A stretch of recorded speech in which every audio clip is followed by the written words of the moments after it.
One day কিংবা টি-20 মোহাম্মদ রিজওয়ান বহুবারই ধারাবাহিকতার পরিচয় দিয়েছেন, কিন্তু লাল বলের ক্রিকেটে ধারাবাহিক রিজওয়ানের খুব একটা দেখা মেলে না। অবশ্য খুব বেশি টেস্ট ম্যাচ তিনি খেলেছেন সেটা বলবারও উপায় নেই।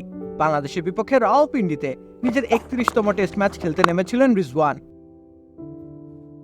আর সেই টেস্ট ম্যাচ দিয়েই নিজের ব্যাটের ঝলক দেখাতে চাইলেন। বাংলাদেশি বোলারদের যথাযথ সমীহ করেই তিনি তুলে নেন সেঞ্চুরি। চমকপ্রদ বিষয় হচ্ছে এটি ছিল তার টেস্ট ক্যারিয়ারের মাত্র 3য় সেঞ্চুরি। এর আগে নিজের প্রথম সেঞ্চুরিটি তিনি পেয়েছিলেন এই রাওয়ালপিন্ডিতেই, এরপর করাচিতে এসেছিল শতক। সবগুলো সেঞ্চুরি তিনি করেছেন ঘরের মাঠে।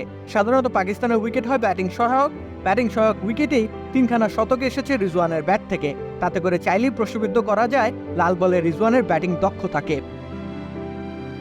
খামেরা তো দাগ হয় কিভাবে? এই যে ভাবি, দাগও যাবে রাগও যাবে, নিন চাকা সুপার হোয়াইট। তবে বাংলাদেশের বিপক্ষে দক্ষতা নিয়ে প্রশ্ন তোলার সুযোগ দেননি তিনি। বেশ দেখে শুনে ব্যাট চালিয়েছেন, বড় শটও খেলেছেন। অবশ্য প্রথম দিনের দ্বিতীয় সেশনের শুরুর সময়টুকু বাদ দিলে উইকেট ব্যাটারদেরই সহায়তা করেছে। বাংলাদেশের বোলাররাও কঠিন কোনো পরীক্ষায় ফেলতে পারেনি পাকিস্তানি ব্যাটারদের। তবুও রিজওয়ানের সেঞ্চুরিকে খাটো করে দেখার উপায় নেই। অস্ট্রেলিয়ার বিপক্ষেও সিডনি টেস্টের প্রথম ইনিংসে 88 রান এসেছিল রিজওয়ানের ব্যাট থেকে।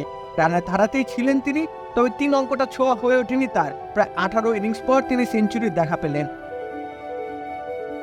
সেই 2022 সালে রিজওয়ান করাচিতে অস্ট্রেলিয়ার বিপক্ষে ব্যক্তিগত দ্বিতীয় সেঞ্চুরি হাঁকিয়েছিলেন।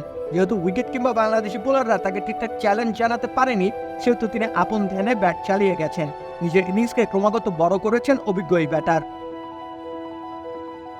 রাকিব হোসেন রুকমান, খেলা 71।